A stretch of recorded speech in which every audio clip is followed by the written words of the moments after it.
Attention, attention. This is a special report. On October 2nd at 6:45 a.m., mass murderer Horace Pinker was put to death.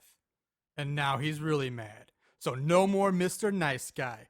That's right, we watched Shocker, a lesser-known Wes Craven film.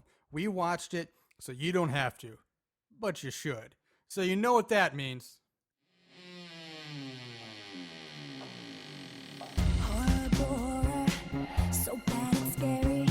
Splitting up is never okay. Plot, who needs it? Don't turn on the lights. Cars don't ever start, but that's alright. Running upstairs instead of out the door. Good acting, what do we need that for? Horrible horror, so bad and scary. Enjoy the show, but not really.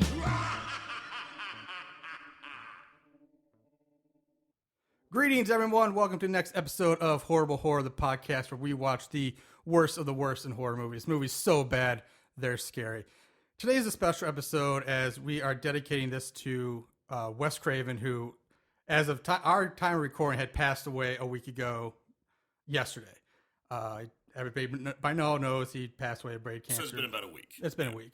But this is our tribute show to him. So we are doing one of his lesser known movies, Shocker. Now, the diehard horror fan probably knows that Wes Craven did this, but for the general horror fan moviegoer, maybe most people might not know that this is one of his earlier movies.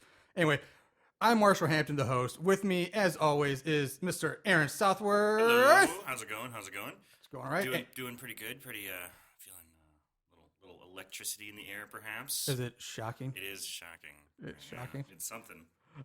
With us today is another guest of ours. So back-to-back weeks with a guest.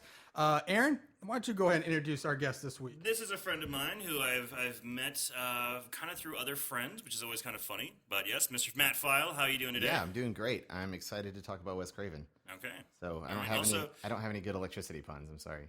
I'm going to try to see how many I can fit into this entire podcast. All right, great. Yeah, okay. So, like I said, we're starting with Shocker, and this was after the initial Nightmare on Elm Street movie. This was October 27th, 1989 is its release date. It was written and directed by Wes Craven, and it has a runtime of an hour and 50 minutes. So it's actually a pretty long movie for given the time, and plus being a horror movie in the 80s, they didn't really run that long. Right, they usually didn't run too long because you want to get in, you want to see some tits, you want to see some people get killed, and then you want to get out with a nice happy ending tied up. Yeah, that was pretty much your 80s horror movie. Yeah, this was hour 15 minutes.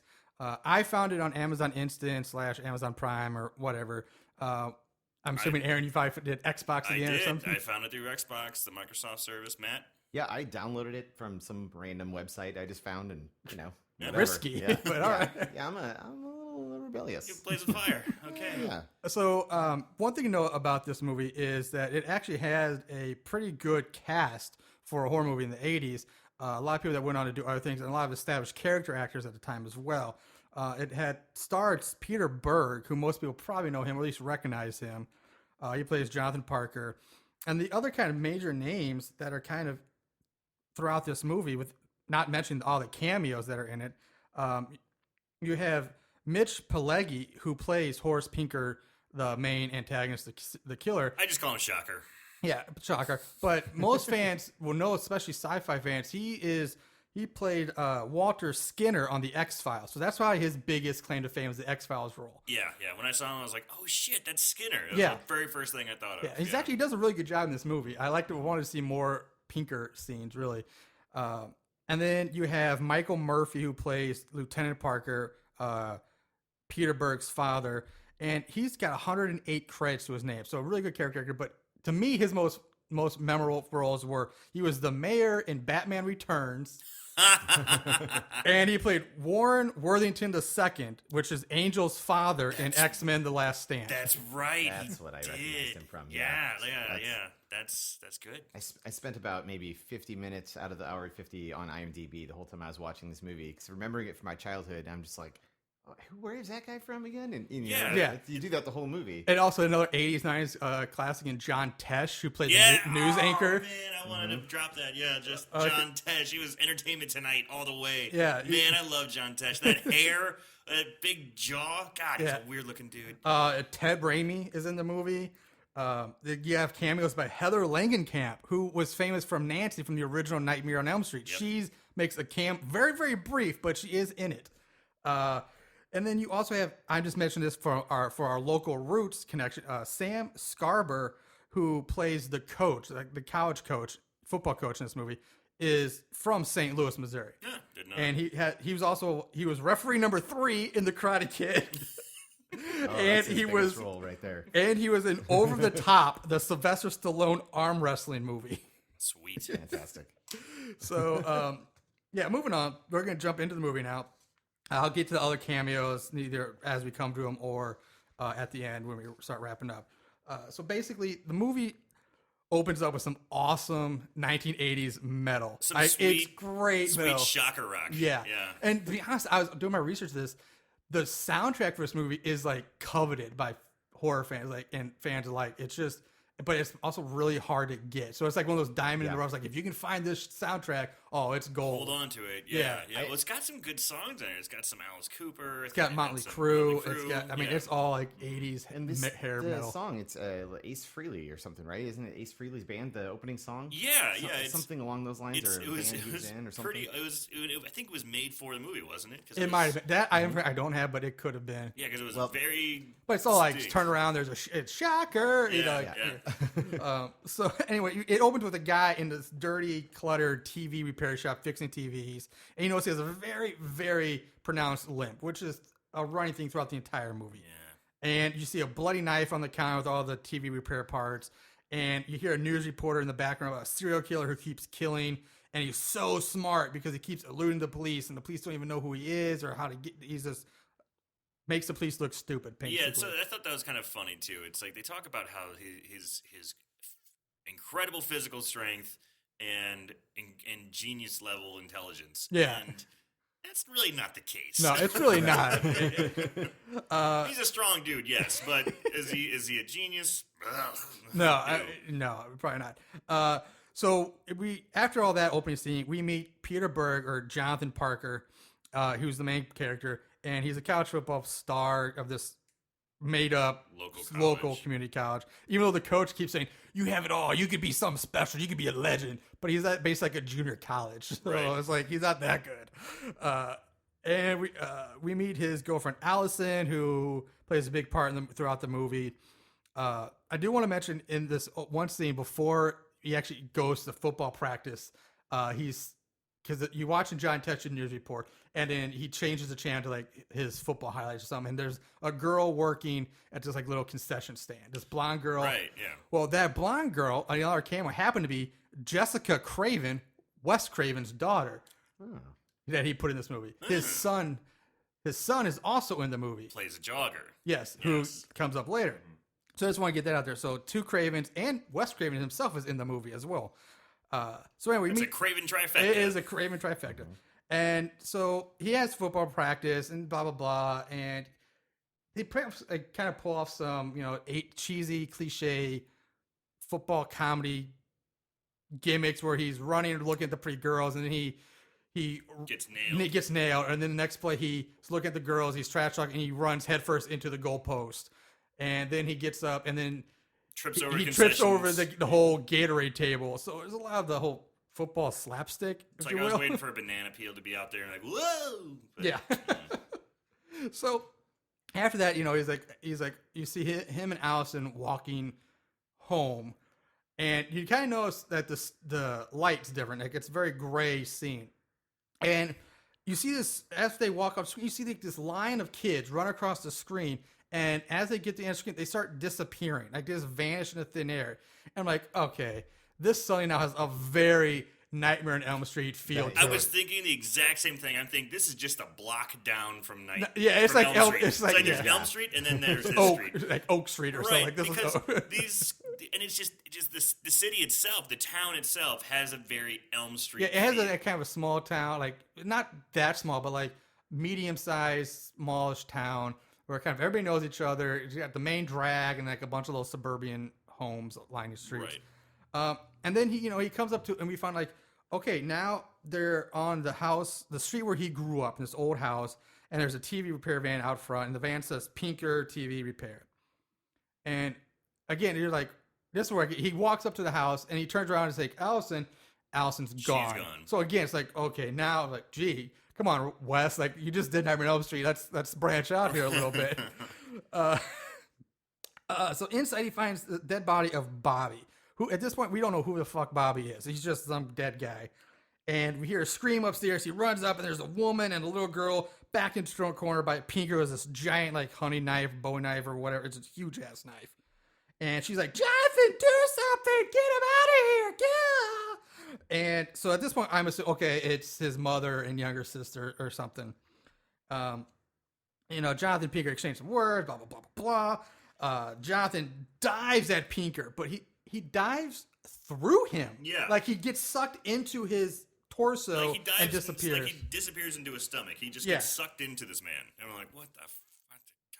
Yeah. Jesus. And now he wakes up in bed and he's screaming, and Allison's there next to him.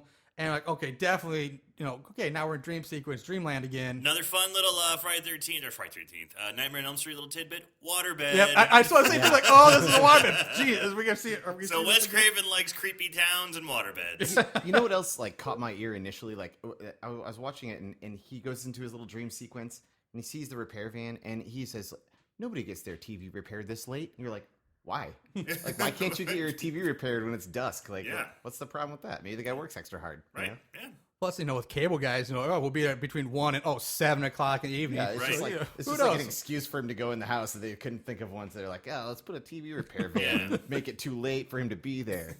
So Allison's like, oh yeah, I stayed over because I was worried about you because you hit your head so hard. I'm like, if you worry he's got a fucking concussion, you don't let him pass out and sleep that much. You are a nurse, but so correct me if I'm wrong, but isn't that like concussion 101? Do not sleep. You don't let him sleep, and then for like the first 12 hours post concussion, then when you this is like an hour later. You have to wake him up like every hour to make sure that everything's okay, because it can possibly get worse. Yeah, he's been asleep 24 hours. Do you think something's wrong? I can't tell.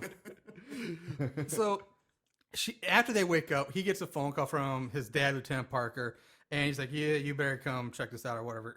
And we find out that his parents have now been, or his mom and his sister and Bobby have now been murdered just like he dreamt it. So now it's really eerily similar to like Elm Street stuff. The dreams yeah. But the weird thing is, like, I don't understand exactly what's going on because how do I explain? Okay. The house they're in, Jonathan's house they wakes up in, is basically, we find out later that it's the house he's living in now. His dad apparently, I think, lives there with him. So he's living with his dad in this house. But yet, when they go back to this other house, why are there two different homes? Like, why is his parents, his mom and sister, and this Bobby guy, which maybe is a brother, who knows, murdered in this house, which should be his house? I was confused also, but really, it's, I think he lives by himself. I think he lives by himself or with that girl. Junior college? Okay, maybe it's not junior college, but what college person can afford to live in a house that big by themselves? He certainly doesn't have a job. He never seen. He does have a scholarship. I would say his daddy's a lawyer, but I guess not. I guess his daddy's a cop. He's like an average. And they're like, I mean, later in the movie, they're talking about like selling the house. So like his dad, I swear, like lives him like there with him. It's really confusing. Like, why are there two different homes? But anyway, so yeah, that happens. They murder just like in the dream, and he's like, okay, you know what? I dreamt this. This is exactly what I saw. Blah blah blah. He's like, let me help you. I know I can find this guy. I know that Yeah, Pinker. He tells his dad. He says, okay, well, I know who the killer is. I had him in a dream. I know what he looks like. We can find him. It's all based on the dream. The dad's like, I don't like this, but. All right, sure. Why not? Well, and also he sees his dad at the murder scene. He doesn't bring it up then. He invites him to coffee. What appears to be like 4 or 5 days later. Right. Yeah, that's a good point. Like, why wouldn't you tell him right then? I guess maybe it's supposed to be next morning, but yeah, it's definitely. Or, I don't know when. Yeah. Not exactly. It was not at the the scene. yeah, I feel like the funerals are done, so you're talking like maybe a week later. Days, yeah. All of a sudden, Yeah, the hey, by time- the way, I had this dream. The time lapse of this movie is very vague. You really have no idea how much time passes in this movie. And it gets even worse later. So anyway, Pinker, so Lieutenant Parker and Jonathan and several other cops, eventually they pull up in front of Pinker's television repair, his workshop, and they're ready to raid the place. But it's not, I shouldn't call it raid. It's like 4 cops, I think, total, maybe. They're knocking on the door, hoping he answers. He's not answering. Yeah. They're like, well, we're going to break in. We're going to act like we're investigating a breaking and entering. And so Yeah, they, I think that's what they say. Yeah, Connor's like, oh, we can't break in. That's the phone. Like, it was already broken into. We're investigating. So they So they basically get break in in. there. And, shit, of course, shit happens. And Pinker escapes. He has like this secret passage where he drags the sergeant behind, kills him, and then puts on his clothes, and he goes out and kills 2 of the cops outside, and he drives off in his van. My favorite is when he's driving away. Like, he's driving away in his van. It's a very identifiable piece of Oh, equipment. because like it says Pinker's television repair on the best- side of it. The Yeah. best is when he drives away, his van kind of ramps up, takes out the car door of the cop's car, and he goes, yeah! Like, he's so excited. It's not like a maniacal laugh, like, Nope. something like that. He's driving around like, fuck yeah, dude! He's just loving it. He sounds like a Ninja Turtle. Like, Yeah, he kinda- I was waiting for Cowabunga. Yeah. So we'll cover the kills real quick. The first ones you actually see on camera, and they're pretty lame. He stabs black cop in the stomach, female black cop in the stomach, and then quickly slashes the throat of cop number 2. And you do see the sergeant that he killed just covered in blood. Slashed, yeah. Mostly, yeah, but you don't really see it. And then it's kind of humorous the way he's laying there, but you see he's killed a 4th cop. He's basically strangling him with like the CB cord, like the radio cord around his neck. And he's just laying on the hood of the car. But he's frozen. Yeah, Like, he's- rigor mortis is set in Yeah. all of a sudden. He's just like, he's like a mannequin. He's like It's stuck. kind of humorous Yeah. looking. He looked like the Ring, like the Kinda, the yeah, his face for face the was- Ring, like his face is all jacked. Yeah, So those are the kills. Nothing flashy or fancy. Just gets the job done. So moving ahead a little bit, where Allison and Jonathan are waking up, I guess the next day again. And Jonathan's like trying to get to practice. And he's like, oh shit, it's your birthday. I forgot.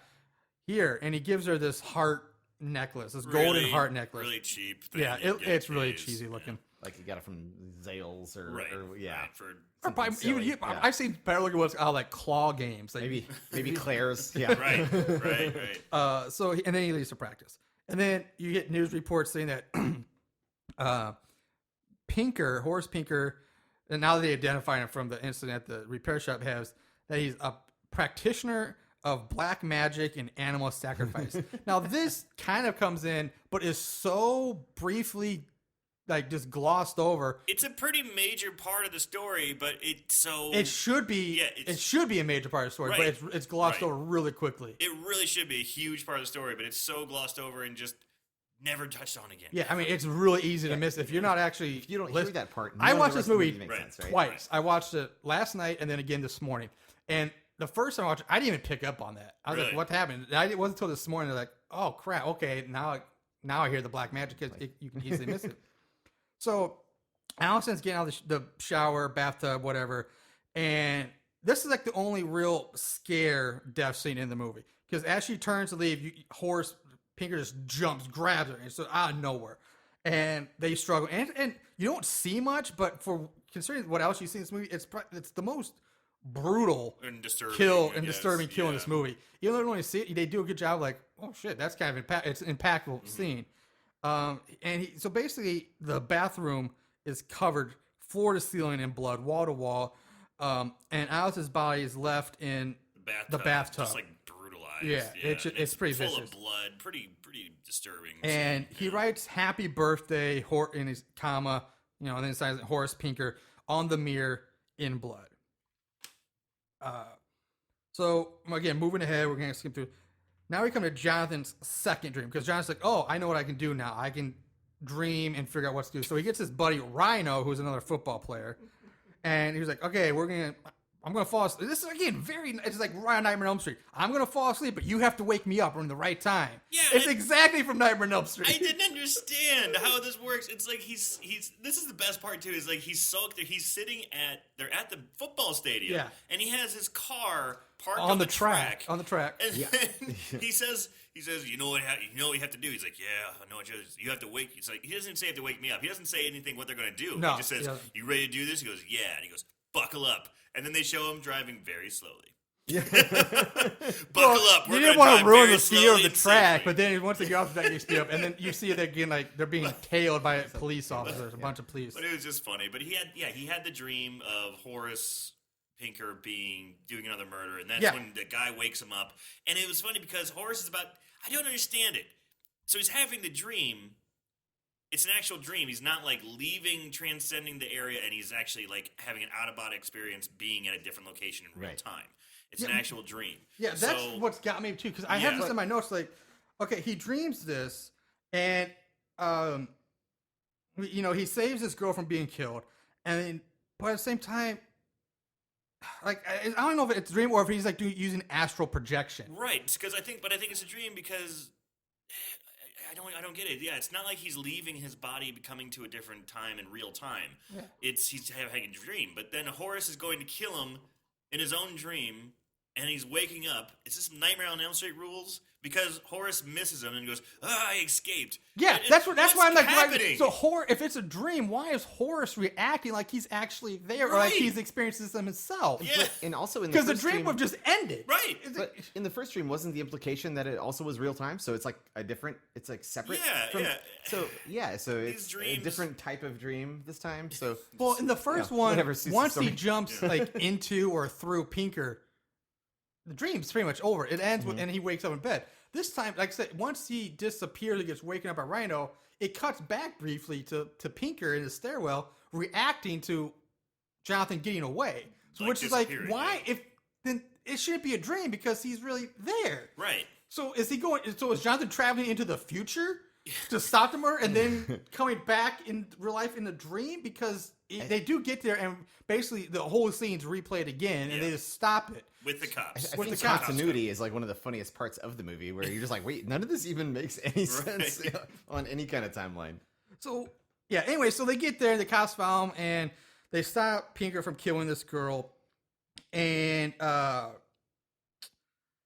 he's like, he throws the girls down and he takes them. So there's a small little chase scene of them trying to get Pinker, who runs up to the roof and then uses the ladder to get to the other building and drops the ladder. Yeah, so he's got a ladder connecting. He's on the roof of the building. There's a ladder that goes from one building to the next, and he's walking across. And all of a sudden, that limp goes away. Yeah, the limp, even though it's there very predominantly many times, but then it just odd his leg times like it's made of cement. it kind of disappears. Yeah, like in fight scenes, it disappears, and in this particular chase scene, it disappears. Yeah, he's a big dude, and he nimbly shuffles across that ladder like nobody's business. Yeah. With a leg that's supposed to be completely useless, essentially. Pretty much. So I saw that and I was like, "Hey, I call bullshit." Shenanigans. So it hit me like a bolt of lightning. Oh, there's one. Shocking. So Jonathan, he's like fuck this, and he backs up, he runs, and he leaps across the gap and onto the other building. And there's a little, and straight up like WWE style, he does like this running drop kick to Horace Pinker's back and smashes his face against the door. I mean, it's pretty kind of cool looking. I really like this fight scene on the roof. I thought it was pretty well done. It is pretty. It's pretty good. So eventually, the rest of the cops catch up.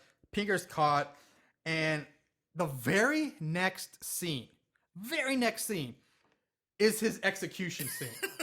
That must be one speedy. That's what I'm saying. This is the fastest death row stay ever. There's no trial, which would have taken years, or the process. No appeals. No sitting on death row for like 20 years, which is like the average case now. It's like he's caught, executed the next day. Like the same amount of time in between the funeral and the original family being murdered. Like, right. It's exactly the same. Yeah. Right. I mean, this almost like Russia, Bulgaria law rules, because like for anybody who's familiar with more rights in the gulag. Yeah, like the Bulgarian butcher Andrei Chikatilo was a famous mass serial killer, and even he had a trial. Which there's no trial, you don't see the trial, which is fine. But in Russian law, if you're sentenced to death, like as soon as your sentencing that gets passed out, okay, you're taken to a room and you're shot. Like that's it. There's no we're gonna wait around for 20 years and draw this out. So this may have been on Elm Street, Russia. Yeah. That'll tie everything together. Right. Yeah. So yeah. Anyway, and I won't bring this up because in the intro to this, that one of the taglines is one of the things they say is at 6:45 a.m. Horace Pinker was put to death, and now he's really mad. Well, during the scene, you can clearly see the clock on the wall says midnight. So they didn't even get that right, which is sad. It's like the box art, isn't it? Like, Yeah, it's the box art. poster. Yeah, it says that. Yeah, that's what I'm saying. It's exactly. So you see people fighting in, getting ready for setting up the execution, which is it's horribly wrong with mistakes. But you see Pinker in his jail cell, and he's got like candles set up in this ritual, and he's got like jumper cables connected to a TV, and he's holding him. He's being like shocked from these. He's being cables. electrocuted, and he's like, "Come on, give me more juice, more And power." the cops come to get him, and he clips the jumper cable to the wires, which electrocute the cops, which was actually kind of a smart thing. I was like, oh, that's clever.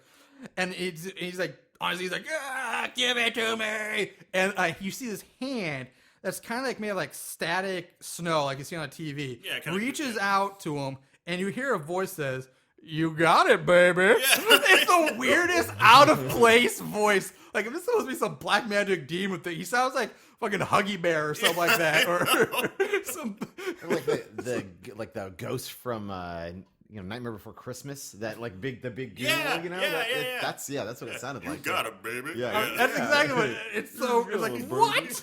It almost sounded like Audrey 2 from Little Shop of Yeah, Horrors. yeah, a little bit. Yeah. Little Shop of Horrors. That's great. So something happens, and so that's his. So that's the only other time they kind of hint at the black magic because he's doing some kind of ritual. He's got candles set up, and that's it. That's the rest of the black magic. That's it. Yeah, never comes back. Ever come back? Ever addressed? And like you said, it's a major part, or should be at least appreciated more as a major. Because it's supposed to explain how he becomes, why he becomes what he does. So they finally get Pinker into the electric chair, and his final words, everything to say. And this is where we find kind of the twist is that, well, early in the movie, you hear that Jonathan was a foster child, that Lieutenant Parker adopted him when he was 7 years old. And now that we get the filler information that Pinker is actually Jonathan's father, that Pinker was like beating his mother when she pulled out a gun to defend herself with. And I'm not clear if it was her, but I think it was Jonathan. I don't know. But one of them shot Pinker in the knee with that gun. Yeah, it was him that shot him. Yeah, it was him that shot the guy. Yeah. Defending the mom. While the wife is being beaten. Right. Yeah. Yeah. Which that, now that explains the limp and that, the useless leg. And then Jonathan is later adopted by Lieutenant Parker. But apparently, at 7 years old, it's not like he was 3 or 4. And I know your brain and mental trauma, you can't forget things, but 7, that's an old enough age to remember, I shot this guy in the knee. I know who that is. But anyway. Well, technically you could have some blockage there. You can still be an adult and have a traumatic event. Yeah. If it was like 3, I'd get it. But like 7, come on. So they flipped the switch, which, by the way, again, a lot of mistakes with the electrocution chair because if they didn't do it right, really. If you want to be a real stickler for the facts and procedure, there was no wet, damp sponge on the head. There was no black bag over the face. It was just, hey, everybody, let's watch this guy fry. Yeah. And let's watch him burn. And what was with the checkerboard pattern? Yeah, I know his prison jumpsuit looks like a NASCAR driver's. Yeah, he looks like he's gonna skank, but it's mostly it's plain orange, like what should be, but then like right through the chest is this giant like checkerboard black and white. It's like two-tone. I think he had some Doc Martens on too. Yeah, it really looked like 1980s, like radical. Yeah, I thought it those was old like Van NASCAR skate shoes. Those, the ones I'm wearing right now. Yeah, exactly. So they flip the switch, and he's like, fry, and then it doesn't work. He's still alive. His head's all burned up. He's still alive, and he's laughing like So the female doctor, like the Warren's like, get in there and check on him. So she goes in to check on him, and as soon as she touches him, bam, electricity. She's shocked. She's electric. You see electricity flying out of Pinker's arm, and she like flies back. And this sets off a huge chain reaction of arcing electricity bolts and explosions all around the room. And everybody's all like, the lights my go God. out. Yeah. And so everything, and then during all this, Pinker's body kind of disappears. Everybody's like, whoa, where'd he go? So all the guards, everybody's like, find him. They scatter. But they didn't look at the one most obvious place you probably should have looked on the way out of the room, which was right behind the door. Right. Because it turns out once Lieutenant Parker and Jonathan Parker are the only two left in the room. Which one? How did they get into the exchange in the chamber anyway? I don't know. Because they're in the witness area first, and all of a sudden they're in the room. But Pinker just falls out from behind the door. Yeah. He didn't run off. He was just behind the door. Yeah, but it's funny because they have they're finding dead cops. Like, they're like, oh, where's this? This guy's down. Okay, go this way. So it looks like there's almost a trail of which way he was going. So how the fuck did he kill these people? Yeah. It kind of, again, some of this does not make sense. Electricity or something. Yeah. Yeah, just whatever. Once his body falls out from behind the door, lands on the ground, and it just erupts in flames. Yeah. And it kind of burns for it, and then it just kind of fades away, just leaving like a pile of ash behind. And that's it. It's kind of weird. Yeah. So in the very next scene is outside the prison with that female doctor being carried by two other cops out, and she's loaded into the back of a squad car so that she can be taken to the hospital. But basically, as soon as the car gets outside the prison gates, basically, she pops up, and she's fine. She's right as rain. And she's like, and she kills the cop in the passenger seat. She starts laughing. And she breaks his neck, snaps it like a Slim Jim, as always. but she turns it all the way around. 180 degrees around. And That I she's did saying, like. she's saying, I just wanted a little head. There's a lot of one-liners in Yeah. this movie. Yeah, and it's so all of a sudden you get the idea that Pinker is He's now possessed the body of this lady doctor. Yes, and she grabs the head of the driver and starts like almost looking like she's about to lick his face, but he swerves into an oncoming 18-wheeler. There's a huge explosion, and that's basically it for now. So you think they're dead, but whatever. Moving ahead, Jonathan is now visited by Allison's ghost. She comes back lots in this movie as her ghost, and she gives him the heart necklace that he just gave her earlier, and tells him that Pinker's still alive and that he has to stop him.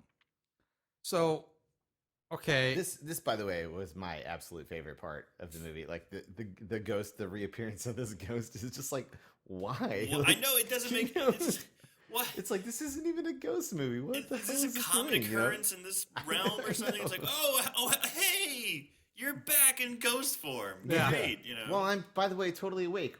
I could explain it in a dream, however, just don't. Dream would have made Yeah. a lot more sense. You're right. But nope. Ghost comes out. What's up? so anyway, so right after that scene, you hear knocking on the door, and it's the cop that was in the exploding car. You do find out that he didn't die; he was in the hospital. So how he didn't die, that is a miracle. That explosion of that caliber that you see, and so he's like, and John's like, "Wait, how are you doing?" And then basically, it's Pinker possessing this guy. He starts. There's another chase scene with this. Who again? Now this cop has the limp that Pinker has. Yeah, So so every he's- time Pinker takes over a body, that body gains the limp. Right. Which I get that they're doing it as like a way to show, okay, Pinker's in him, but it makes logically it doesn't make any sense. Right. Because you're taking over basically a healthy body. The body should not take on Shouldn't Pinker's inherit the injuries of dead man. Yeah. So yeah, he should not have the limp. But so the chase leads to a park. Now Pinker starts body hopping, and he takes over the jogger, which is played by get this, the jogger is Jonathan Craven. So I'm wondering if the character is named after Wes Craven's son, because they're both named Jonathan. I don't know, just a theory. Could be a total coincidence.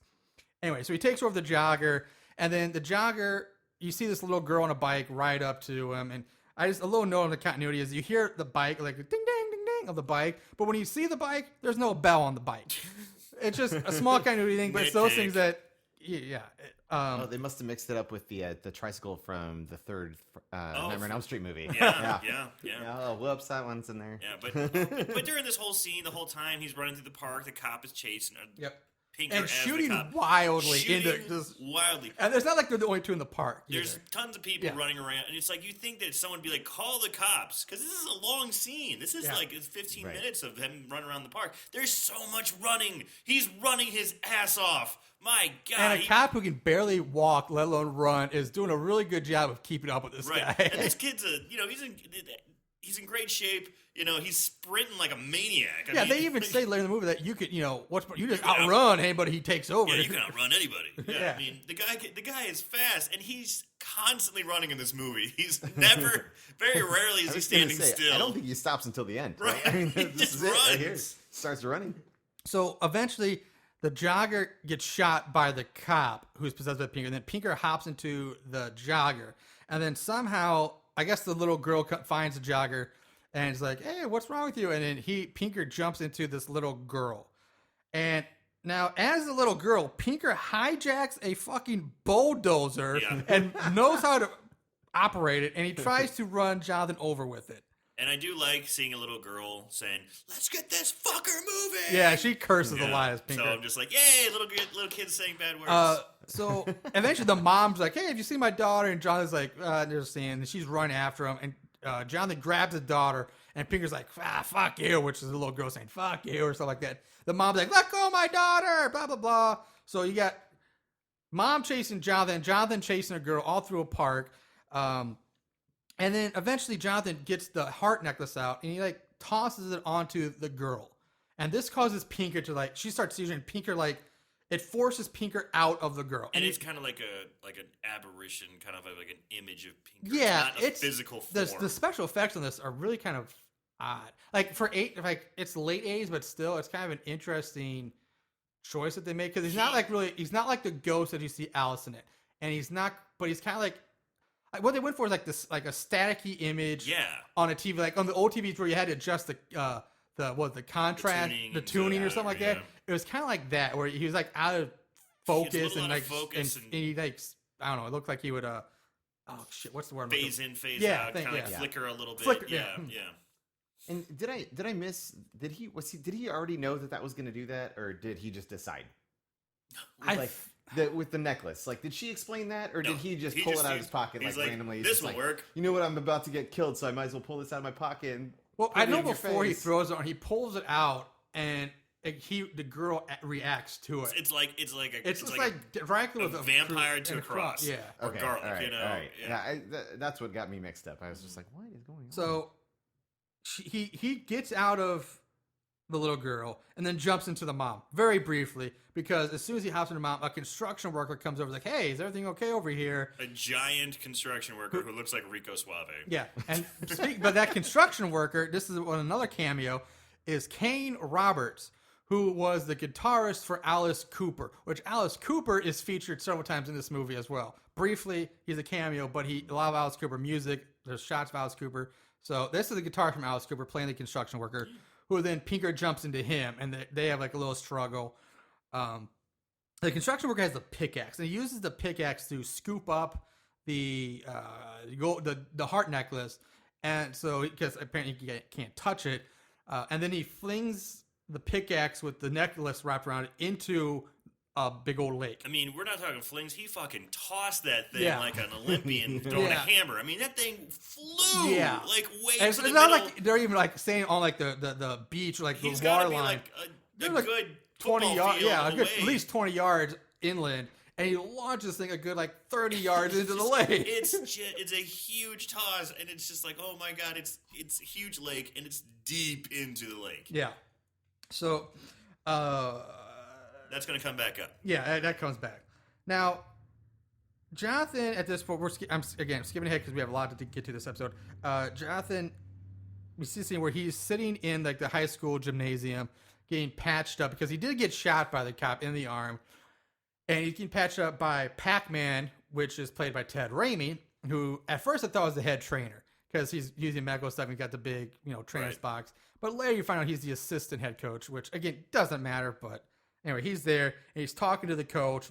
He's like, "Hey, coach, I need you to go back to my house to get my diving mask so I can go down and get this necklace." So of course, like, all right, I'll go get it.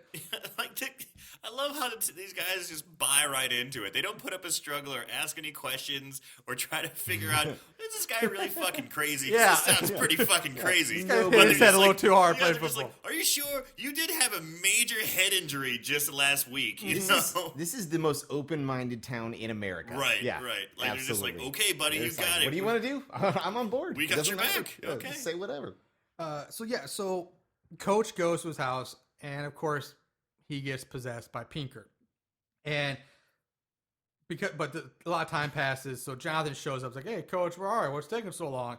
Finds Coach in the shower, freaking out with a knife. He's bloody, and he's possessed by Pinker. And they have a back and forth for a bit, and he tells Jonathan like, "Hey, I left a surprise for you." And he looks in the closet, and he sees the diving mask, which is like the cheapest. Yeah, you can buy this at like a Kmart it's the cheapest like swimming pool diving mask you'd ever see in a pool of blood. And Pac-Man's body falls not out from behind clothes or off from side. It falls from the top of the thing. Like, I don't know how the fuck he got him up there in the first place and what was supporting him. He was like, it's like he was just clung to the ceiling and then he just drops down. Yeah, he went to pull the light switch or the string. I don't think that he just fell. And he just, his whole body As falls on one him. strong string. Yeah. Yeah, it's like what was holding him up there? So he's covered in blood. Again, you don't really. I'm assuming it's throat slashing. That seems to be the go-to for this, the MO. And they fight. They struggle a little bit, and then Allison's ghost shows up Again. and she's like, "No, you have to fight the will, like fight the power." And the coach starts doing like kind of a Gollum Smeagol moment. Yeah, he's like, where he's half. It's like, he's too strong, Jonathan. I can't do it. And he's like, I'm gonna kill this motherfucker. He's going back and forth between Pinker and Coach, and it's really cheesy. Yeah, it's it's not pretty bad. very well done. And he's like, fight it. John's like, you told me yourself. It's all about the will, but gotta have the will to succeed. And the coach's like, I'm trying, I can. And Allison's ghost is just hanging out, going, "You can do it." Yeah. What? It's just a goddamn And ghost. his coach is like, I can't do it. Sorry, Jonathan. Takes a knife and then stabs himself in the heart. So he kills himself to stop himself from, I guess, trying to attack Jonathan. Very noble. Yeah. So at this point, this was awesome. At this point, Allison's ghost kind of steps forward and blasts. So Pinker. after the coach gets killed, Yeah, Pinker comes out of the coach. Yeah, so Allison- it's like you got staticky Pinker, Yeah. blue ghost. Yeah, she's kind of like a bluish hue and she's glowing. light, Yeah, yeah. very Obi-Wan illuminated. Kenobi. Yeah. Right, yeah, Exactly. Not that, but yeah, it's kind of like a cross Yeah. between like Obi-Wan Kenobi and like Patrick Swayze from Ghost. Yeah. Right. Yeah. Exactly.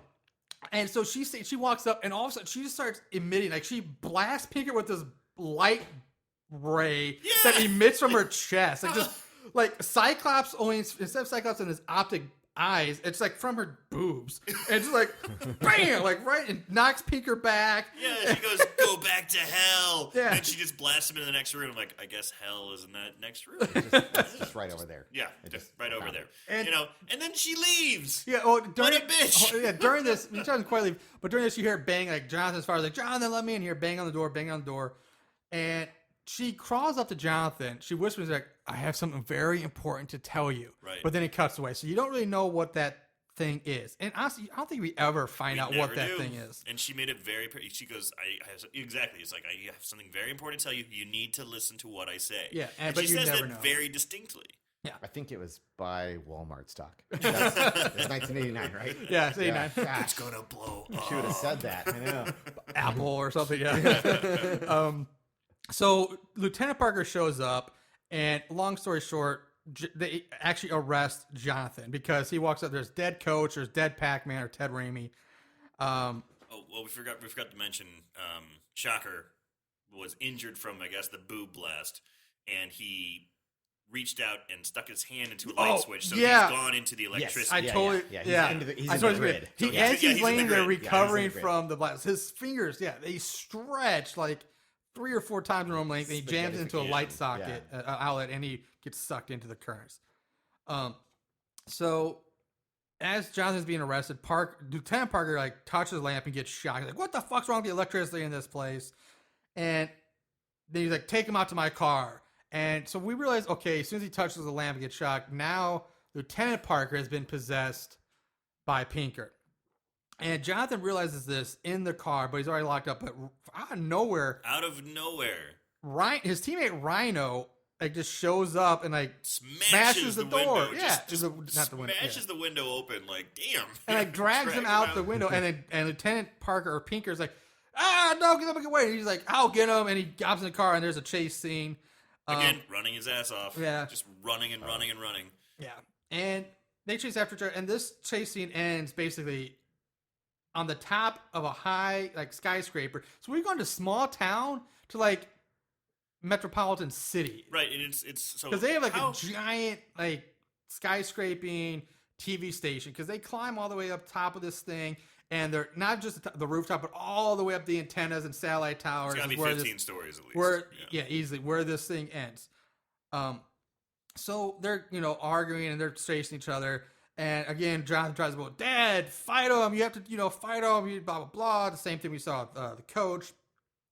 And eventually he snaps out of it because he's like, oh, I have a bad heart. And Pinker didn't realize that. But he almost falls off. And he's hanging in front of this giant satellite dish. Yeah. And there's really no explanation why, because, I guess it's there.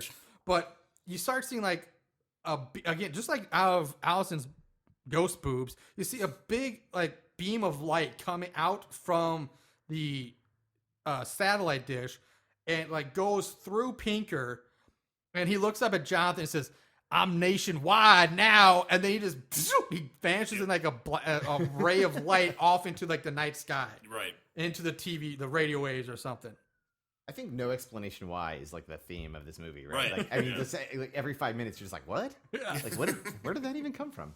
So you just got to roll with it. Yeah, I'm just like, okay, whatever you say, Wes. Now, Jonathan, at this point, he's like, you know what? He enlists the help of all of his teammates to stop Pinker, and because he's having like this team meeting. So he has a college football team to help him. Yeah, and basically the plan is like for the football team, these football players, to break into what is essentially a power substation, and while he goes and basically takes a nap.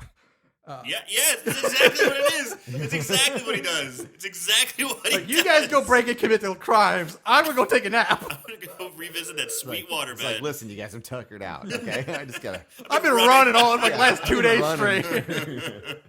So, and at this point, I forgot you don't realize he's really in a dream again until later. So taking that part didn't dawn on me till later. But we see him... he basically goes to the lake, and he gets in the lake and starts diving down to get this necklace. And at this point, he comes up and he's like, oh, help me, give me strength, or why, or something like that. And, of course, Allison's ghost pops up in the lake. And then for some reason, he's fucking terrified. He freaks the fuck. He's like, oh my God. But yeah, he's seen her twice already. He's already seen her twice before as a ghost. And she's helping him out the entire way. She didn't do anything wrong. She just goes, Jonathan. And he goes, ah! And he starts swimming away. He's like, swimming. And she pops up again. He's like, ah, what are you doing? It just keeps going. It makes no sense. It was actually, I guess, the cinematography, if you will. It was really cool. Yeah, it was creepy light, the grayish fog, and she was like floating through the water. And it was cool looking, but I was just like, why is he freaking out so much? Yeah, because you've seen her twice already, and the last time she basically just saved her ass from Pinker. Yeah. So, but now you're freaking out. So anyway, now we cut back to John sleeping in his bed. And I'm like, oh, okay, now we're in a dream again. So that's where I said he's taking a nap while his friends are committing felonies.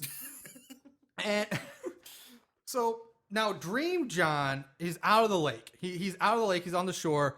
And him and Allison are talking. And he finally realized, oh, okay, you're not so scary now. Yeah, and she grabs him by the back of it, and they start making out. They just start kissing and making out. And now all the dead people that have been killed in this movie start walking through like the trees and like through the fog, and coming they look towards like them. Fucking zombies. Yeah. And they're like, oh, you don't let them get you while you're sleeping. Wake up. And so, I mean, there's Coach, there's Ted Raimi, there's his parents, the cops, they all have their injuries still. Yeah, everybody's all there. Grotesque looking. So you see Pinker coming out of John's TV in his bedroom. Which, at this point, if you know what he's capable of and what he's doing, why the fuck would you take a nap with your TV on? You would turn that shit off. It doesn't, that's just stupid. Or unplug everything. Yeah, exactly. So, he wakes up and he goes and sits in his electric Barca-Lounger massaging chair. Oh, God. Which, at this point, gets obviously awesomely possessed by Pinker. So Pinker has now possessed a chair, which comes to life. The arms of a chair wrap around Pinker. You see eyes pop out like the headrest of the chair, but they're so ridiculously apart. It's like a hammerhead shark. It looked like a possessed cherry from Pee-wee's I Playhouse. was Oh, just gonna say yeah. that. Yeah, it's like Cherry Yes! from Pee-wee's Playhouse. That's exactly what it looks is. like. Oh, my Cherry's God. pissed off. Yep. So, and the chair then morphs into this half pinker, half lounger hybrid, where the top half is pinker, but the bottom, he has no legs. He's just like chair, and the footrest is reclined. It looks really weird, but it's so awesome at the same time. So they struggle. John's trying to flee, and as he's trying to get out of the house, you see like what looks like an angry, roided out Tinkerbell flying around the room, zapping everything, and electrical sparks are flying everywhere. And then Pinker and John, they start fighting, and John pulls out the heart necklace. This causes Pinker to stumble back, and he eventually flees by diving into the television. Now, John, because all logic, goes out out the window in this movie. He decides, what the fuck? Even though I'm not magical or anything, I jump into the He dove in right after him. head first into the I TV. do need to point out something. During this entire thing, there's a really sweet Megadeth song playing. I noticed, that was the first thing I noticed. Like, I was like, is this Megadeth? I'm like, Yeah, and Megadeth was I on had the to look up, soundtrack I was several like, times. Yep, that's definitely Megadeth. Yeah, Nice. that's great. Yeah. Yeah. Yeah, Like I great said, music. like I said, the soundtrack was awesome, and it's really It solid. actually really kind of is. Yeah. So now they're both in TV, and this starts the montage of the Pinker, John fighting each other while channel hopping. I stopped taking notes at this point. Yeah, I was just like, hi- what the fuck?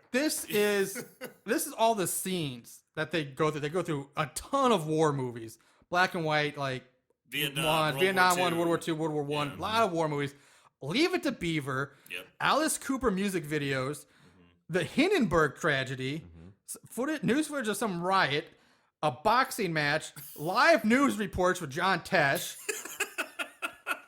The classic Frankenstein with Boris Karloff. Right. And then there's all these scenes of like nuclear, the atom bomb, the nuclear explosions going off, which is kind of cool because then like Pinker's face is like the mushroom cloud, like it kind of, Right. and it's kind of crazy. And the whole time this is going on, there's like, is that still Megadeth playing It's in the background? Megadeth the whole time. Yeah. It's just a a really, sweet Megadeth song. the really whole time. weird scene. And then for a moment, they get ejected from the TV and they land in the living room of some obese family who act like this is totally normal. They're just like, oh, nobody this always freaks happens on out. TV. They're almost more like this is an inconvenience. They're like, holy fuck, what the hell happened? It's like, God damn it, you're interrupting my programs. Like, give me my popcorn. I kept hearing them talk about cheese spread. Yeah. They're like, where's the cheese spread? You're gonna knock it over. Yeah. Like, Yeah, and I'm pretty sure the lady's just like still on the couch, just watching this all go Yeah. down around her house. There's just like, two "Oh, there's man, two this is kids intense." just sitting around. Yeah. She's not worried about the A kid. husband The who's husband's getting in the his ass kitchen kicked who by ends up Pinker. getting sucker Like, hey, punched. y'all are blocking my view. Yeah, and Yeah. she's in a movement with rollers. She looks and- like an 80s version of Mimi from the Drew Drew Carey show. Yeah, just out the Right, all speaking out of the Drew makeover. Carey, wasn't there a Price is Right scene too? Like a No, fake Price is Right? It's a television evangelist. Yeah. Oh, is yeah. that But I know it what was. you're talking about. Yeah, that's Okay. coming up. All Yeah, right. but it's so So ridiculous. she's like, I've heard of audience participation shows before, but this is just ridiculous. Yeah, it's a total break the fourth wall Yeah. kind of moment. She's Right, looking at yeah. the camera. What And- the hell? And so John grabs the remote from her, and she's like, "Give me back my remote!" And then John jumps back into the TV. Pinker follows, and now they're in the television that's right, the yeah. evangelist show. Which does look a lot like a Price is It does. Right, At first, yeah. it does look like a That's kind what of I an thought old it game was. I show. was like, what is this? Pinker throws around the preacher for a bit, and at this point, John starts using the remote to start changing the channel they're on or in until they end up in this room that has a news crew that was waiting for them that John set up beforehand. And it turns out this is the room where Pinker killed his mother and sister originally. So more shit happens, but John starts using the remote control to control Pinker. And this is one of those things where it's like, when you see an image in a mirror, like with a mirror behind a mirror or something, it's like you keep that repeating image over and over again. It's something like that because he aims the news camera that have the TV and Pinker both in a shot. So it's like you're watching yourself, who's watching yourself, who's watching yourself. Right. So it's this weird, Like the exponential. Yeah. it's like, decline. like an Inception type thing or Right. something. And it's so ridiculous. They're fighting, and Pinker's about to stab him, and he just hits the pause button. Yeah, he starts using. He's like, it's not. He He starts- uses this remote like the remote like a Wii remote, like a Nintendo Wii. Yeah, he's because he's like just around. bouncing Pinker off walls and up and down, and making him jump on and down the bed. And we're like, Or- what TV remote has this functionality? I know there's change channel, volume up, volume down, power on, power off, but Jesus, how do you control somebody bouncing around the walls and flying all over the place? Or kind of like Freddy uses the power glove in Oh, Freddy's Dead. Yeah. Power glove. Yeah, there you go. Now I'm playing with power. Yeah. So yeah.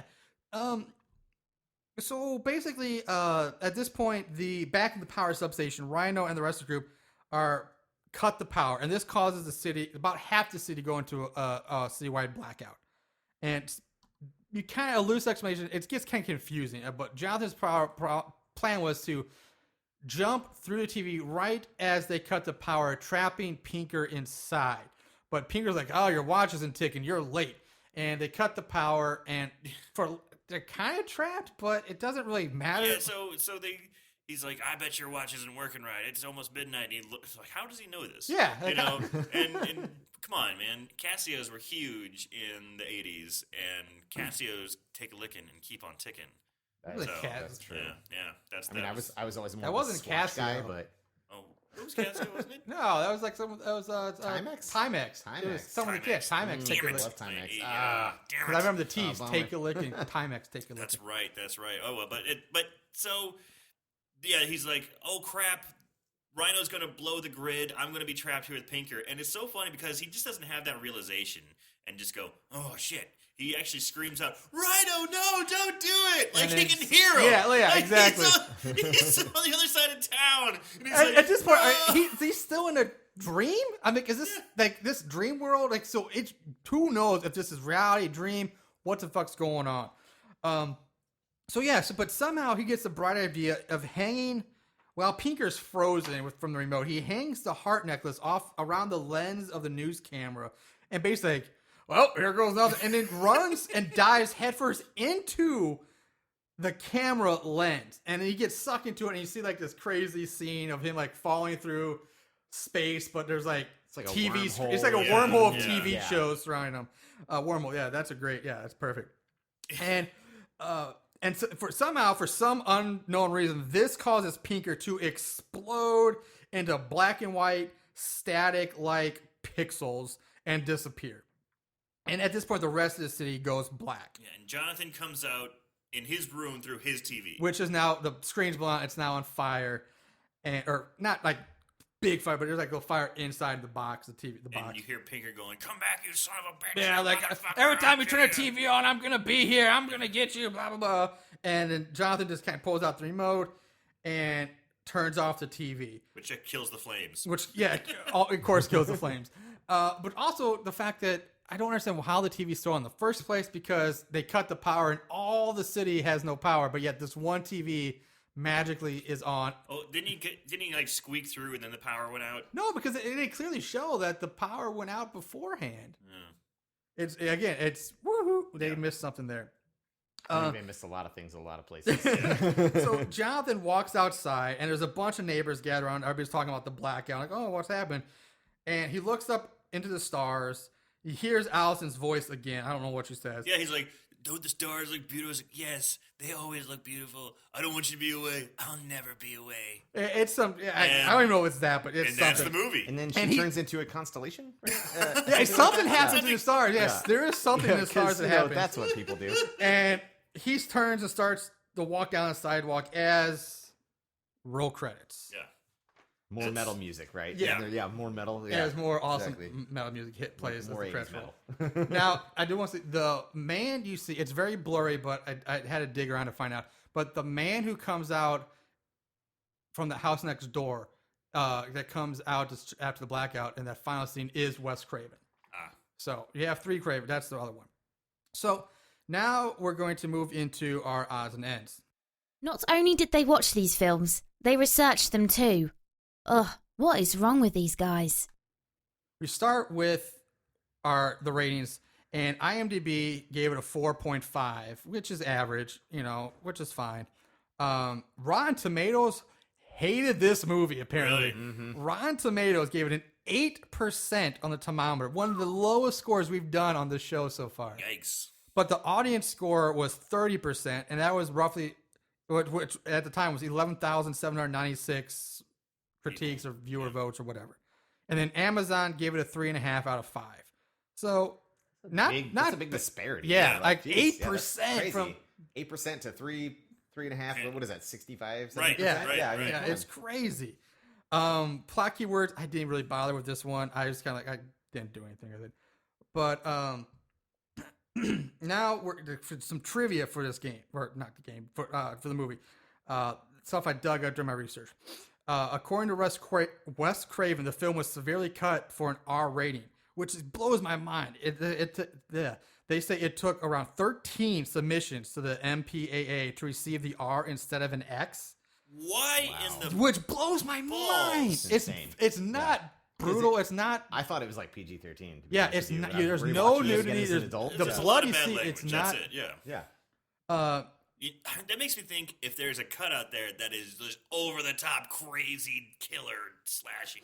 Right, it's like Yeah. a Lars von Trier horror movie. Yeah. Like where I want to there's see that. dicks I and want to see pussies that. everywhere. Here's some of the scenes that were cut out. Pinker spitting out the fingers that he bit off from a prison guard. Longer and more graphic electrocution of Pinker, and longer scenes of possessed Coach stabbing his own hand were some of the ones they cut out. Granted, it was 89, so years ago. Sure. But from an R to an X that's huge. I mean, there's more graphic violence and gore in Friday the 13th movies, and those all had R's that came out on the same time. Right. Well, so for this I'm to trying be to an think X of like a blows me away. contextual reference for the era, and wasn't RoboCop rated X when it first came out? That one, I mean, that is a violent movie. Well, yeah. well, the opening scene alone is I guess disturbing. I mean, on that same token, I suppose Right. Maybe, but again, like I said, it wasn't grand. What we saw was a toned down version, but I just can't believe this would ever be an X. See it getting there, yeah. Yeah. This was the last film to be released on video cassette under the MCA home video banner before it was changed to MCA Universal. So before Universal bought them out. The body. Oh yeah, we already talked about Jonathan Craven being the jogger. The whole film was shot in 10 weeks on a low budget, and Craven said that all the savings were because they used a small team and with talent and low or lesser known actors. Small writers team, maybe. Yeah. One of the bodies that Horace, or I talked about Alice Cooper, guitarist. A little tidbit for the Alice Cooper fans: when that in the bar scene right after the funeral, Jonathan's dad are in the tavern. There's a newscast on about the killings, and somebody says change the channel. They change it, and in the background, it's it's footage of 1986 concert footage of Alice Cooper's The Nightmare Returns tour. So there's another Alice Cooper. right. So there's I did Alice read Cooper's that, in yeah. here twice. Nice. And in the second dream we talked about, John, where we talked about astral projection, he's at a street corner of Magdalena and Wagner. Now, those street names are named after Marianne Magdalena, who was a producer on the film, and the actor who's played the executioner, Bruce Wagner, who was a writer or producer on Nightmare on Elm Street 3, I believe. Who Bruce Wagner is also married, I found out, to Rebecca De Mornay. Oh, she's hot. Yeah. And this Good job. was originally That way, intended... if it's the same guy who threw the switch, Yeah, yeah. he is this little Goofy, nerdy yeah, guy. yeah, he is. Originally entitled to be the beginning of a 3-part trilogy, very much like Nightmare on Elm Street, but after a lukewarm box office reception, the idea was dropped. Now, I totally get where they're going to go try to make this a series, because they totally, anytime you turn the TV on, they can. It's basically, instead of dreams like Freddy, it's television and radio waves for Pinker. Right. So they Right. totally had a thing going here. Or apparently just any electricity at Right, all. Right. right. Yeah. I mean, mostly that, but Yeah, and one of the mess ups, referring to that Alison Cooper sit on the TV. Now, I cannot confirm this because I'm not familiar, but it's what I found. So take it for what, if you believe or not, or if you actually do know, then good for you. But supposedly the footage of the Alice Cooper concert doesn't match up with the song that's playing. The song that's playing supposedly is Love Transfusion, and that's by Iggy Pop, not Alice Cooper. interesting. Yes. I did not notice that. So now we're going to move into the budget game. It's now time to play everyone's favorite game, Guess the Budget. This is where we, Aaron, and now we have a guest, will try to guess the budget of the movie. All right, so this was again Universal movie. Well, yeah, it was. Yeah, so it's a Wes Craven coming off hot off of Nightmare on Elm Street. So there's a lot of moving parts. Now you just did say that this was a lower budget one. So you just said that he has a smaller cast. He has different people that he's working with, lesser known actors. So still being a major studio, I'm gonna go $7 million. Would you like to take a guess? I would. So I was actually surprised to find out that this was not a New Line Cinema production, since that's like, the house Freddy built. Like, why wouldn't they give him? So I was confused about that.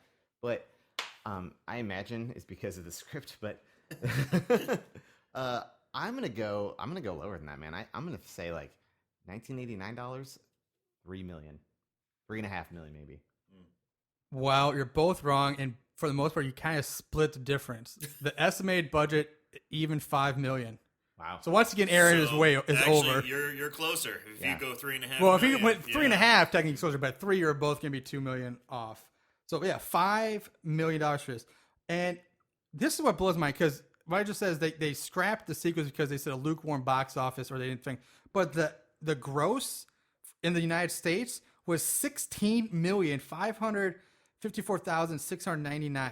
That's triple the money they spent to make it. So Right. that should be a huge success. Right. So how do you call that a box office bust? That's crazy. I guess they were. Well, I guess they thought it was going to be Freddy. Yeah. They thought it was going to be Nightmare on Elm Street, and it wasn't. So Yeah. I mean, but still, that's triple your money. That money you spent. That's Right. huge profit. Yeah. So Good job. You made money. yeah, the call There you that go. a flop is you crazy. Just made $10 million. Yeah. See you later. I Yeah. know. Let's do a sequel. Yeah. Yeah.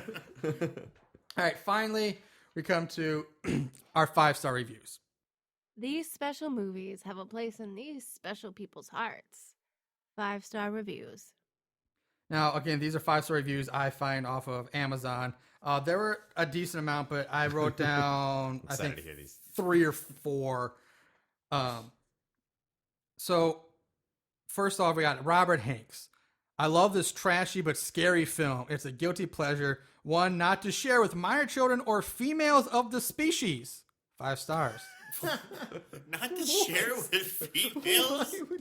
What? Oh, Lord, Well, he that's said it was weird. trashy too. Yeah. Trashy and scary. It's not that trashy. It's not that Actually, I'm more shocked scary. that he said it was scary. Yeah. That's like the least scary horror movie I watched in my entire life, I think. Yeah, but so that's Robert Hanks. From Steelers fan. Awesome film from the 90s. So glad I found it. 5 stars. You too, bruh. Yeah. Yeah. All caps. I'm guessing. All caps, elbow exclamation Oh, point. yeah. And from Chachi, this one. Capital punishment has always been a sensitive subject in the movie industry.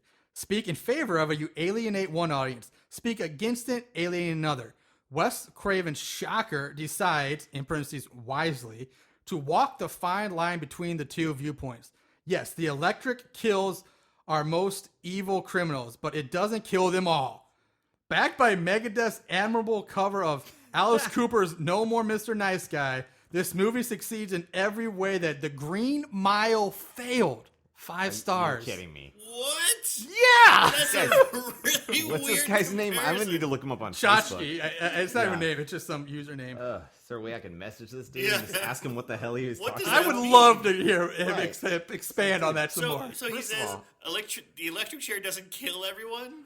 He messes there's title. He says, yes, the electric kills our most evil criminals. Not electric chair or anything, Okay. just kills our most evil criminals, but it doesn't kill them all! Exclamation point. First of all, I don't think there's a single opinion formed on whether or not the death penalty should exist in this movie. Nope, not at all. Or a thought even like 4 times lower than that. Like, there's nothing even close, cognitive-wise. And then to say this succeeds with a Green Mile. The Green Mile, I might be wrong, but wasn't that like Oscar nominated? I mean, Right. Tom I'm Hanks. pretty sure. Yeah, that was a It was a huge good movie. And you thought this? I mean, this has got to be a joke, right? I don't This guy know. cannot be serious. There's no way. I don't know. But final one from Zach H. Since I love the Nightmare on Elm Street and Scream series, maybe Wes Craven would impress me again. Certainly he did. Awesome! Really awesome!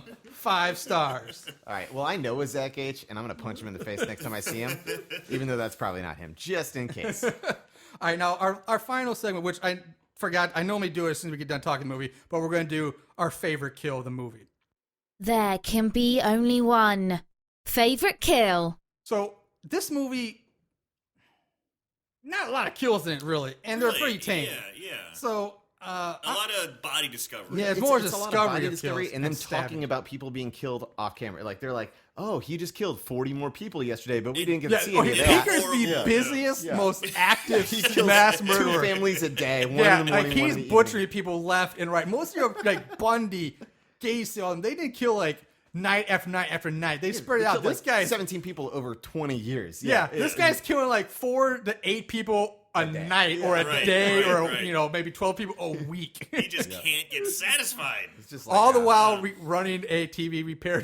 yeah, he's a busy dude, man. He's a busy dude, is. and he works at night. So Yeah. there's that. Yeah. On a gimp knee. So anyway, favorite kill, not much to choose from. I'm gonna go with, even though like I said, almost all of them are off screen, I'm going with Allison, the girlfriend, just because it, like I said, even though you don't really see it, it's still the effect it gives. It's the most brutal, and really, it's the most impactful death of the whole movie, because it just from her death really spins off her character as a ghost, and everything revolves around that. So to me, I'm going Allison, my favorite death. That's a good one. That's a good one. I'm going to have to go.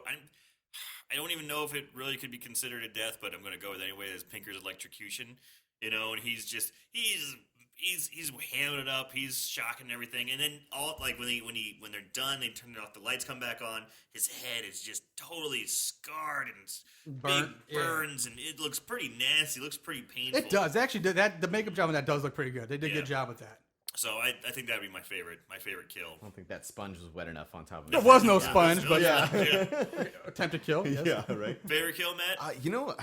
Mine favorite was because it was one of the lamest. It was like the 2 cops that get killed outside of the shop when he's dressed up, because like he slashes the one's throat and it just looks like a little puff of air. It's just like nothing even happens. He's like oh, and then the other one is just like a stab in the gut, and you don't really see that either. No. And you're like, oh, that was lame. And then you see the guy, the scream or the Strangled on the mask hood. looking guy, and you're just like, holy shit, that was violent. I just didn't get to see it. It's like see any of it. the implied violence is what was so great. Right. I get, it was just so ridiculous. Yeah.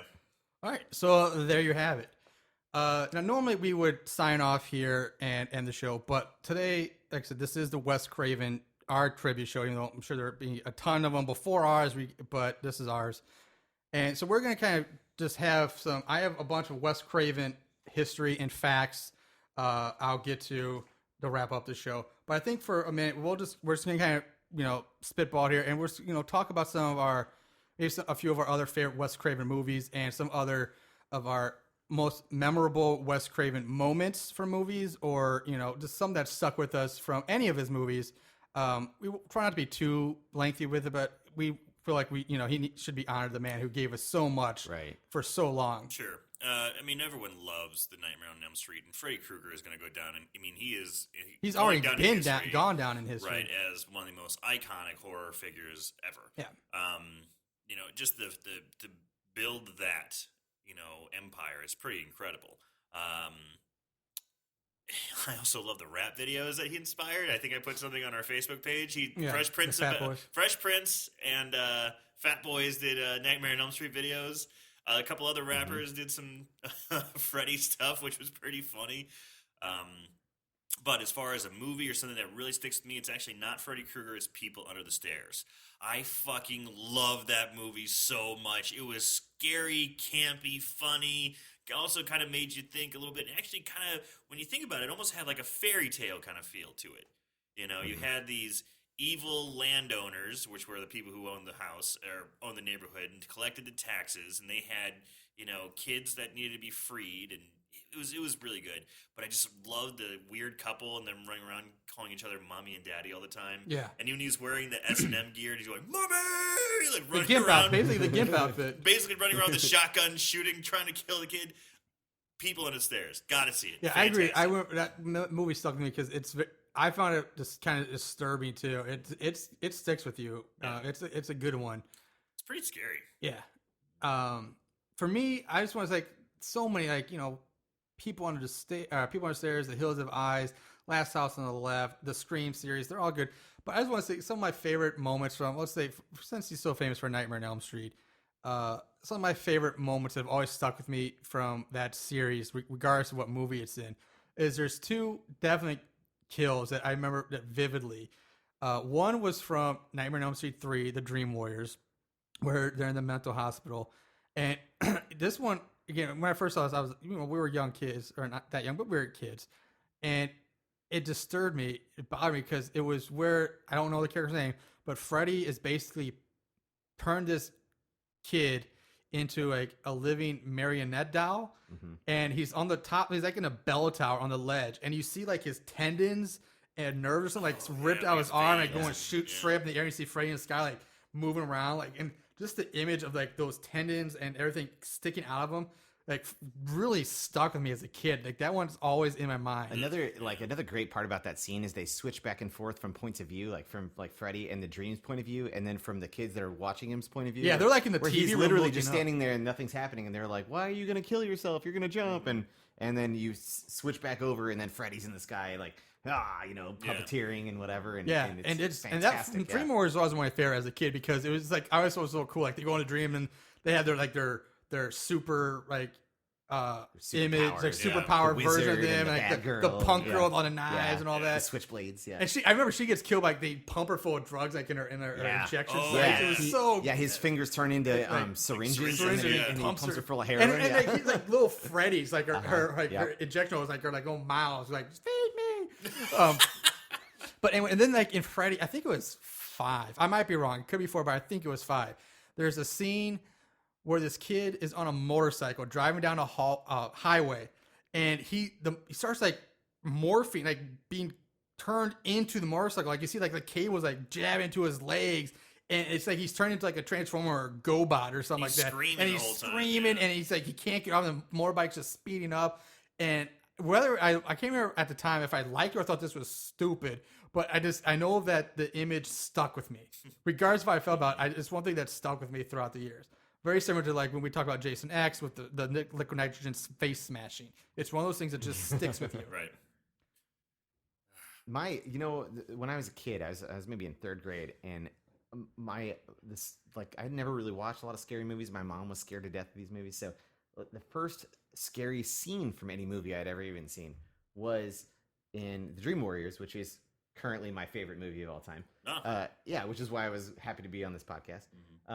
And it's the stupidest scene. It's not even like a scary Freddy scene. It's so dumb that I was so scared by this. But the scene where the tricycle with the blood on the tires like rolls into the room really slowly and then melts, and then I don't know why. And I was just like, I don't want to watch this anymore. This so scared the crap out of me. I don't think I slept for like 2 weeks. I was just like, every time I'd open my eyes when I was in my room, like, at night with the lights off, I'd like look over by the door and be like, oh my God, if a tricycle rolls in here, I'm just going to flip. I'm going to freak out, So then when I got older and I realized it was all silly, is when I just started really liking it. So I have like a lot of nostalgia for the Freddy thing. And it's still my favorite movie franchise of all time. I mean, how could you not love it? It's great, Even the bad ones are good. That's one reason why we don't really do them on the show because they're classic. They're too good. Yeah, exactly. Too good. I mean, of course, and then you have the Freddy like nursery rhyme. The little jumper thing. Right. 1, 2, Freddy's coming for you. Yeah. 3, 4, better lock your door. Everybody 5, knows it. 6, Right. get a crucifix. Yeah. 7, 8, Stay up late. and 9, 10, Freddy's back again. I mean, Or never sleep It's again. Never Sleep Again. I thought. it Never Sleep Again? Never Sleep Again. Yeah. Okay. And maybe I've heard both. I think. I'm sure you I could don't know. twist it. Yeah. up. Yeah. But, maybe yeah, it's in the great. original. Yeah, but either way. If anybody knows if there's one definite one, let us know. So, moving on, we're gonna, like I said, we're gonna honor this man, and I dug up a bunch of fun facts, a lot of tidbits from him. So he was born August 2nd, 1939, in Cleveland, Ohio, and we all know he died August 30th, 2015, in Los Angeles of brain cancer. He was the father of Jonathan and Jessica Craven, who we've both talked about because they're both in this movie. And so moving on to some fun facts. The Elm Street is supposedly located in Potsdam, New York, a small town just south of the Canadian border. Craven was a humanities professor at Clarkson College, which was in Potsdam, Potsdam. So if I'm pronouncing it wrong, sorry. Rumored to have named his on-screen horror creation Freddy Krueger for a boy who used to bully him in high school.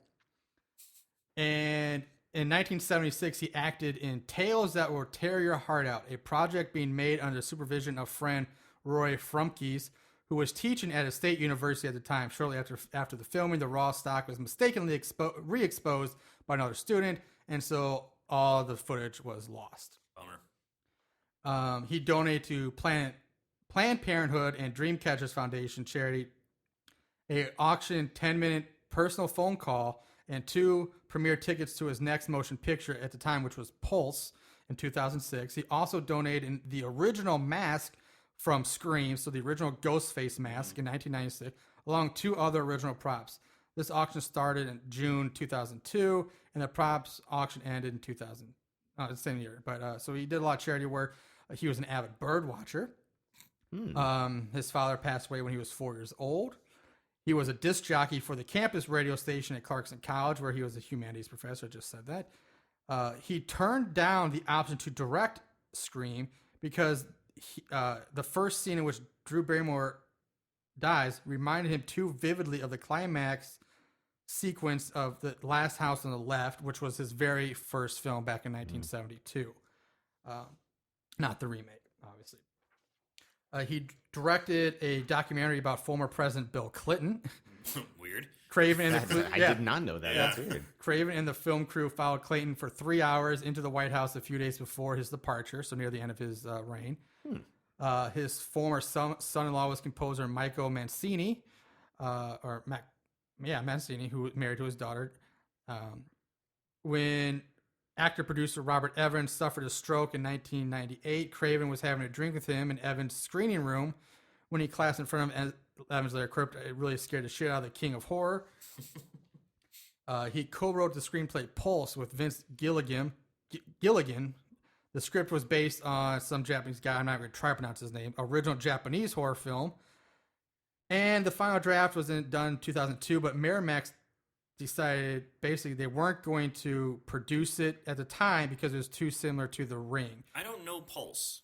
I'm not familiar with that either. Yeah, I did see it. It's it's kind of in a weird way similar to Shocker, only in the way that a demon or demonic essence gets released through the internet, and it's an internet thing. It was released in 2006. I think it had like the Veronica Mars, Kristen Bell in it, and Sam Levine and some other people.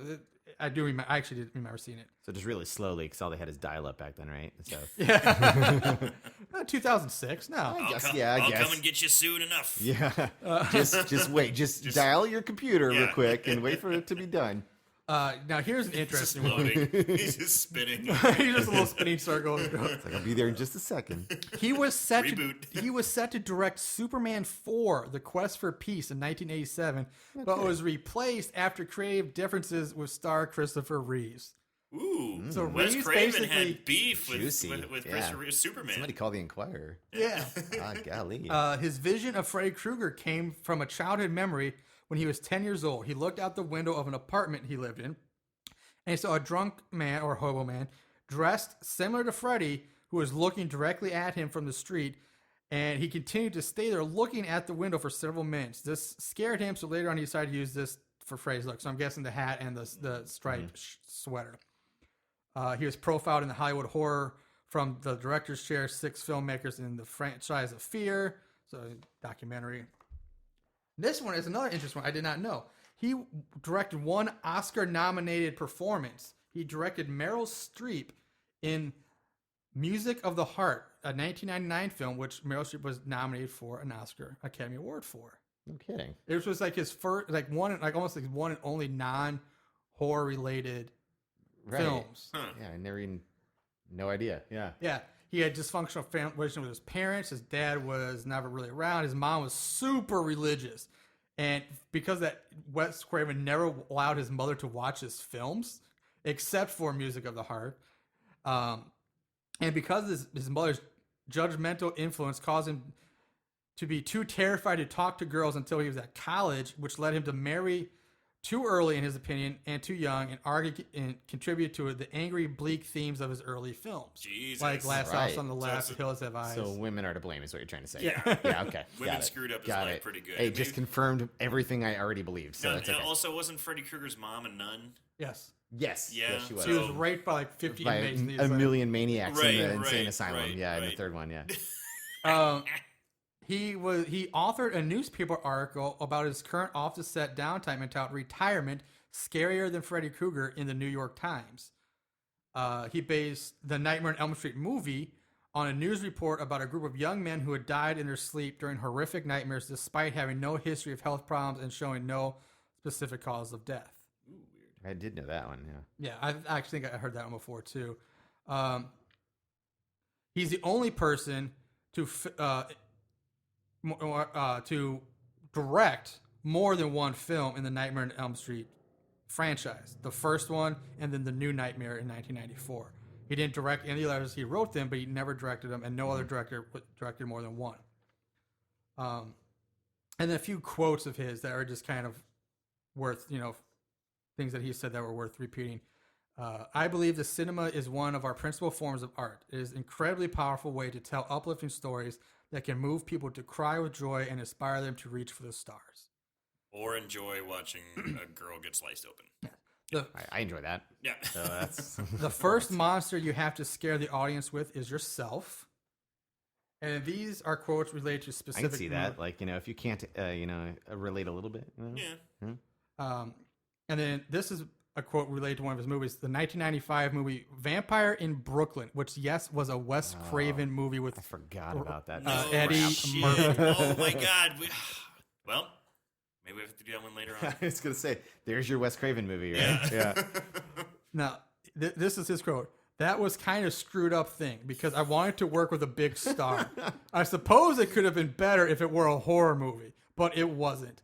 Eddie, parentheses Murphy, didn't want to be funny. He wanted to be serious, and he was very difficult. On his 1996 movie Scream, it's almost on a comic book level as far as the danger and also kind of soap opera-ish. He's And- dissing his own movies here. Yeah, I can see that. But That I makes get sense, it. though. It That- makes yeah, sense. that's exactly right. And on the original Nightmare on Elm Street having sequels, I thought there'll never be a sequel. Boy, was I stupid. And finally, horror films don't create fear; they release it. Those are just some of the. There were a lot of quotes I found, but those were some of the more poignant ones I just thought were more relevant. Yeah. As a writer, Mr. Craven had 36 credits to his name. Again, mostly horror stuff, lots of shorts.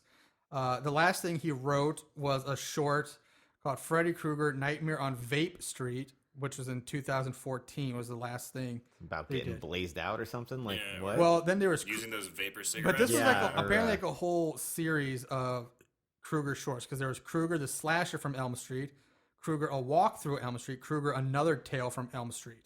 Those are all shorts done from 2011 to 2014. Where can I find these? I don't know. I wanted to Yeah. look up those myself. Second question is, did he have anything to do with the Nightmare on Elm Street TV show? I remember that. Do you know? Yeah. Remember that? I don't know if he ever had anything Yeah, officially. Freddy's Nightmares. Yes, he wrote 44 episodes. Oh wow. Of those. Okay. I really He- didn't know. so if that was basically, he someone. wrote or at least 44 of them. Is he credited for the Fat Boys video? Because when I was looking under some of his credits, I saw that and I was like, "You yes, gotta be kidding I me!" believe That's somewhere- so crazy. I love it. Wes Craven did a Fat Boys video. That Yeah, is somewhere in pretty here, awesome. I forgot about the Fat I Boys. saw Oh my god. that. Now, there is a few things like under his writing credits. Like he did write The Hills Have Eyes 2, the remake of Hills Have Eyes 2, which he co-wrote with his son Jonathan. He wrote Pulse, The Hills Have Eyes remake, and the original Freddy vs. Ghostbusters, which was another short. He wrote 2003. Where can I see it? I Or need- at That least one go needs to be read seen. that. Read Yeah. that, yeah. I mean, I just want to read that. Freddy versus Jason. He helped write and develop the characters, of course, with Freddy being it. But this, I loved. the new Nightmare, and then Nightmare Cafe, The People Under the Stairs, 1991, Freddy's Dead, The Final Nightmare, Night Visions, Freddy's Nightmares, Shocker. I'm going in reverse order here.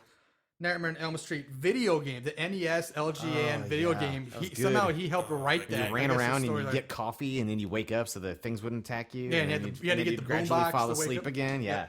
God, that game sucked. It was. I mean, it was impossible. yeah, Yeah. it's so horrible. The People Next Door, which was a TV series, Nightmare on Elm Street 5. Yeah, Fat Boys, Are You Ready for Freddy? Yes! He helped write some of that, or Wow. had some involvement in that. Nice. Nightmare on Elm Street 4, Nightmare on Elm Street 3, 2, 1. Hills of Ice Part 2, 1982.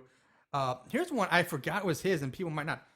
Swamp Thing, 1981. Oh. That was Wes Craven. It's a good movie. Yeah. Oh, I always figured that was like Cronenberg or something like. Yeah, maybe but it's Wes just Craven. Fly right around the same time. Right. Yeah. Deadly Blessing, The Hills Have Eyes, The Fireworks Woman, which he wrote under the name Abe Snake. That was his alias at the time.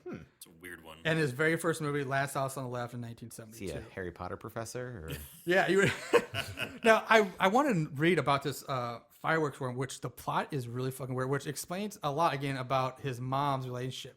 Because it's about two siblings, a brother and a sister, who are like in love with each other.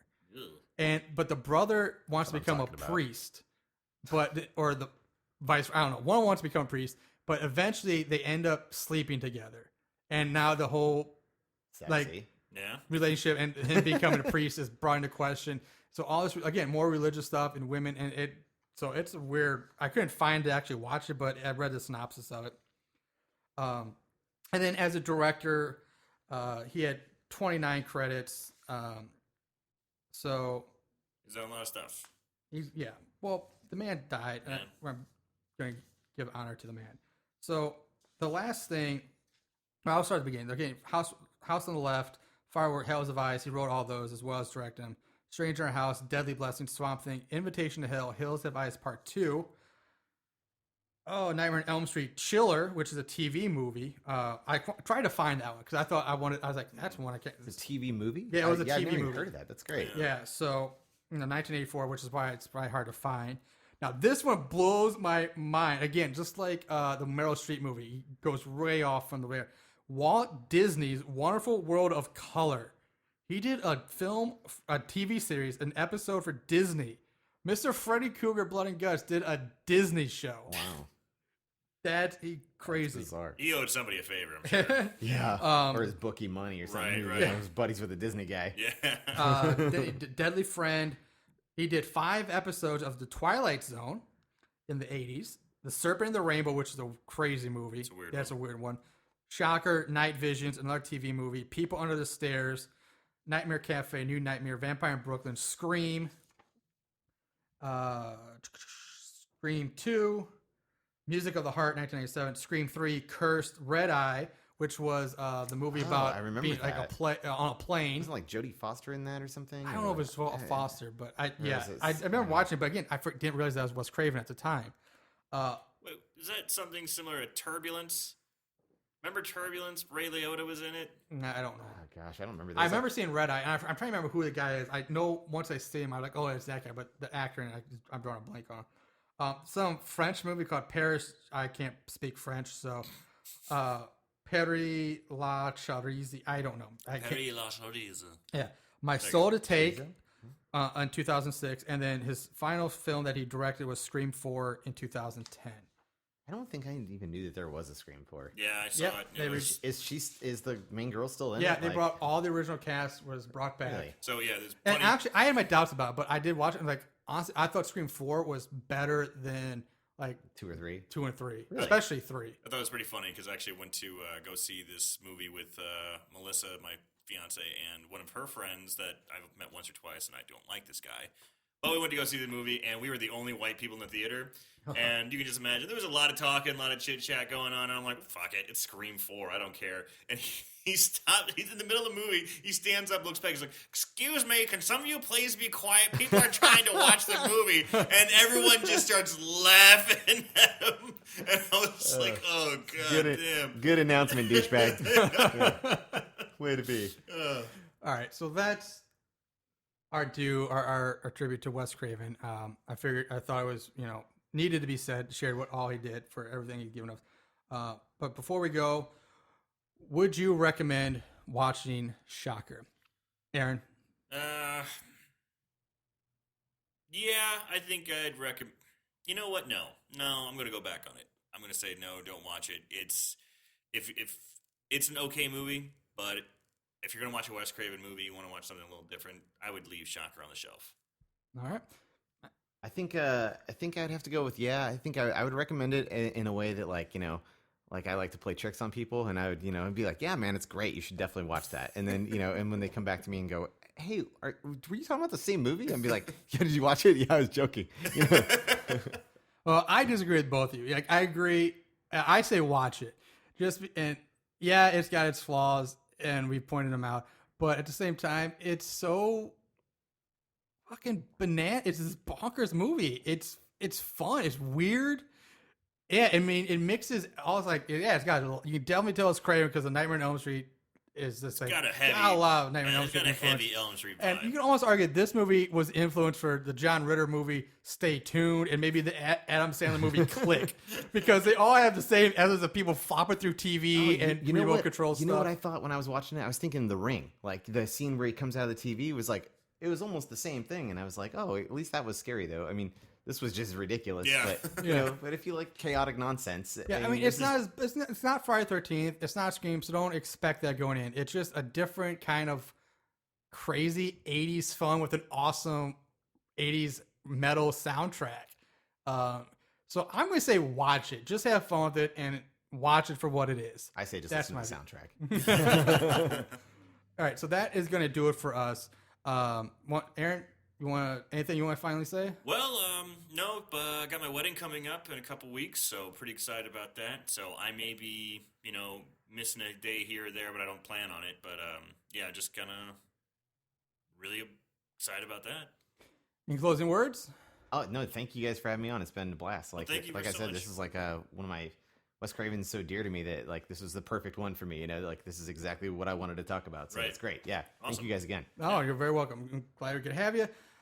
For Horrible Horror, I'm Marshall Hampton. I'm Aaron Southworth. We will see you down the road. In the meantime, watch more horror movies. Take care. Hugs and kisses.